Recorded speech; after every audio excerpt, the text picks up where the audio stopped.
As a huge Nintendo fan who's played all the games from Mario, Metroid, Zelda, I went in knowing that Super Mario Galaxy the movie is hot dog shit. Dear Letterboxd, after watching this film, it led me to wonder, if someone liked this film and they look themselves in the mirror, do they think they are happy? So let's get to the story of this film. I love Super Mario Galaxy, the game. I love the shit out of that game. I don't know if anyone's seen gameplay. You see Mario jumping through the stars, going up into galaxies, landing on planets, collecting stars, and then you have Yoshi coming in the second game. It's like completely elevating what the first game did and is stylizing in such a beautiful way. All these great little moments and world building elements. And it's all during a time when video games were super modern, super serious, black and grays and naturalistic tones and blood everywhere. Super Mario Galaxy was a huge juxtaposition to what the world of video games were like. And so when I hear that a film is going to be based off one of the most beautiful games released in that generation, my ears perk up. I'm excited. I want to know how they adapt this. And all we got was, oh, look at Rob. Oh, look at this character from Super Mario Wonder. Oh, look at this. Oh, look at that. And when I say that, it sounds a lot like a TikTok, right? Like you're streaming through, oh, look at that. Oh, look at that. Oh, look at that. And it's mind-bending how a film stoops this low. It's mind-bending that we as a community accept this. We as a community say, okay, let me bring my 2 kids, let them watch this and gain something from it. But how do we go from Shrek and all these great films that are telling great stories to this? Maybe this is just for 4 to 7-year-olds, but here I am who loves Mario, who grew up with that shit, and I want to see it. I want to see what this film does. And that's where I think, no, Nintendo's a business, end of the day. They don't give a shit about me. They don't give a shit about those people. Only thing that they see is potential growth, right? And so the whole entire thing I'm thinking of is that, oh, there is a bunch of little kids here. And these kids, with all the TikToks and all these things that they're seeing, they don't care about Mario, end of the day. Only thing they care about is seeing this animated film because there's nothing else coming out. And they're gonna grow up watching this film, having that memory, right? And then when they grow up and they get money, they get to buy a video game. And that video game is what they grew up with, which is, oh, remember that one time I watched that movie, Mario? I grew up with that. Let me give it a shot. That same thing happened when I took my niece. I think she's generally not watched My Little Pony, but she saw a My Little Pony figurine and she said, I grew up with this. I want to get this because I grew up with this. I'm like, you're 12. You're still growing up. And so that's where I'm starting to think, like they want kids to grow up with the concept of Mario so then they can say, oh, I grew up with this. Let me buy this video game. Let me buy this t-shirt. Let me buy these things that are at this theme park, right? But the one thing that like makes me as a person super sad, and I want to get real with you guys, that all these products in America that are related to Japanese themes or video games or stories, they're disgustingly ugly. It is the most surface level version of what a t-shirt could be of Mario. Like if you look at anything that's made in Japan of, let's say, a Legend of Zelda game, a Mario game, or anything that may be, beautiful, great, has style, taste, zest, like I'm with it. And that's the thing that sucks. Why do you take Mario Galaxy, one of the most beautiful video games ever made in the Nintendo Wii era, and you take it this route? This is too dumbing down what is the world of Mario. This is too dumbing down the beautiful visuals of Mario Galaxy. And this is where I'm gonna go into the pacing now because I'm scared. I'm legit scared watching this. I'm scared of what this future generation is gonna be like. And that is, if this film feels like a TikTok, what are the future films gonna look like? What is this future generation who watches these type of movies pace in this way? What are they gonna grow up watching?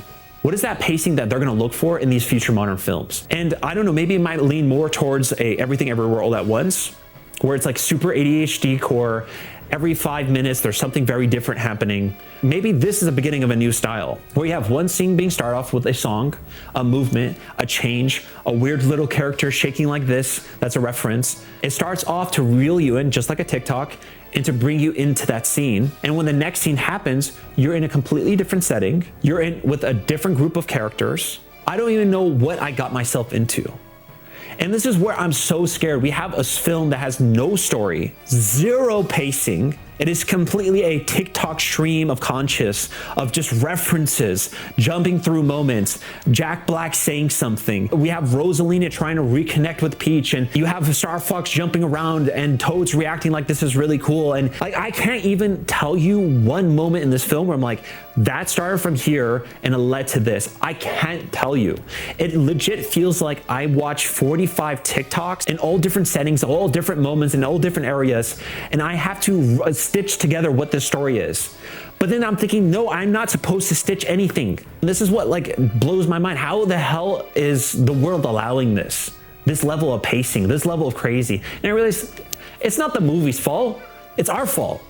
We're the ones that watch TikTok, and they know that these kids are brain rotted. So the only way to keep them interested is by making this type of film.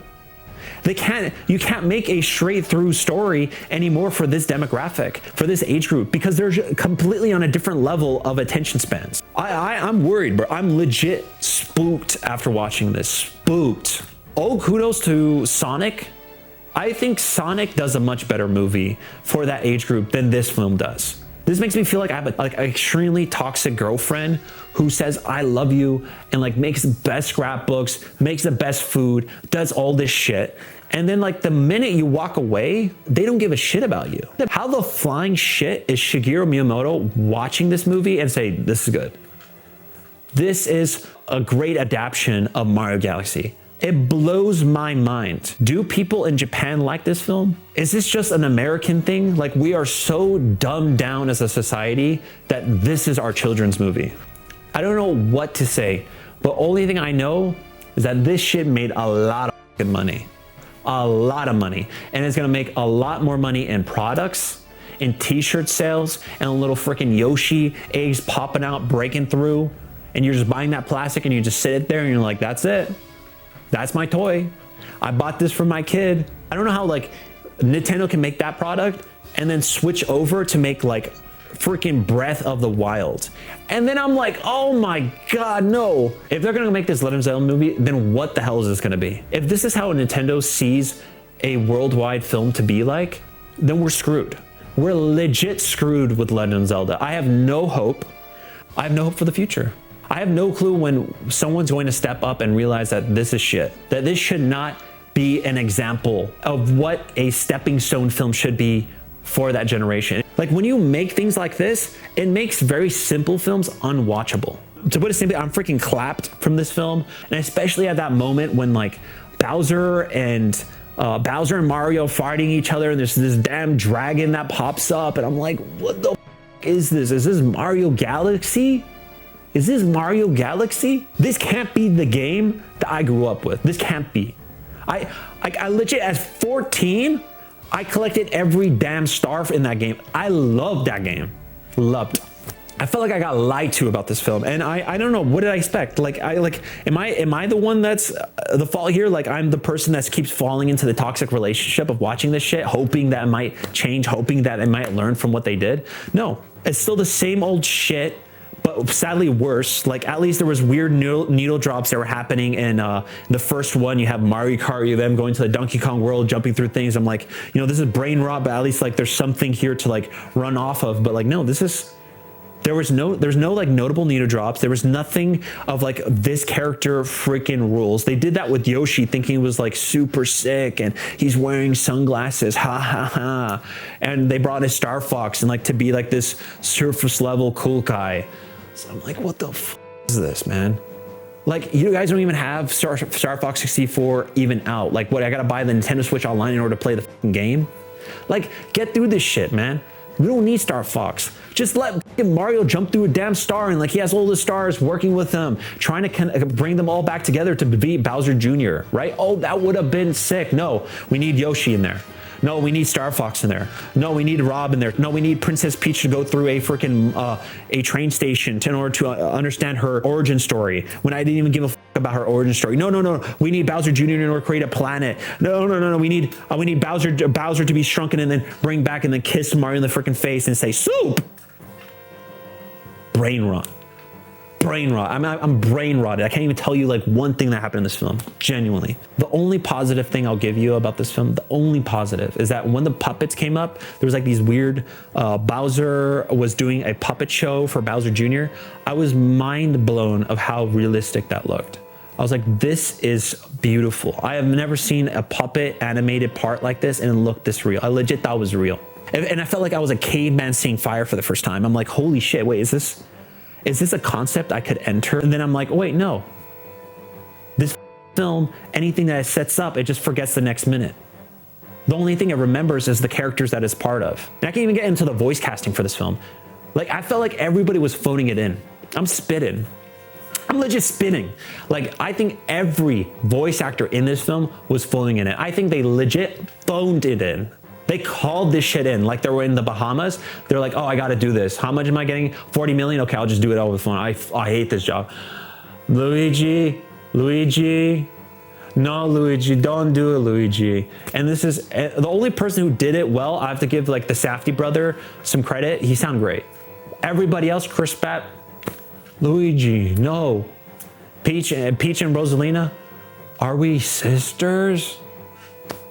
Jack Black, I don't even know it was Jack Black. I was in a mind. I'm like, oh yeah, right, that's Jack Black. Like he was about to do his whole singing thing that like everybody already forgot, you know. And then I went into after that store that sells Labubu's, and then I'm like, last year was freaking popping like crazy. It was like the biggest thing. I'm telling my niece like, why are they selling Labubu's? Like it wasn't the biggest thing ever. She's like, yeah, no one really cares about it. I'm like, oh, this is the world.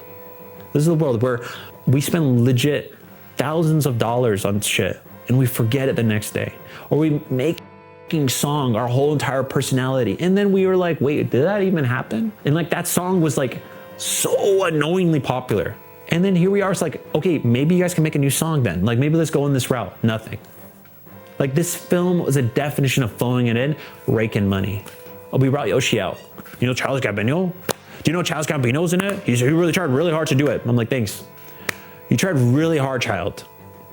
Very fucking cool. Everybody that worked on this film, you did a great job. The framing was really nice. The animation at times was really beautiful. I can't believe you are allowing to support our future generation to rot like this though. That is simple. I think this is I think this might be the lowest rated movie I've watched in a long time. I'm gonna give it a 0.5 star out of 5. And I'm gonna put a simple like, Dear Letterboxd, if any of you guys like this movie, look yourself in the mirror. Because I have a feeling that there's a lot of people that love this film. A lot of people don't even play Nintendo games. A lot of people who just like, and act like they were part of Nintendo when they played in their Nintendo Wii, their mom bought them. Did you play it during the Nintendo Wii U? Where the f were you during that moment?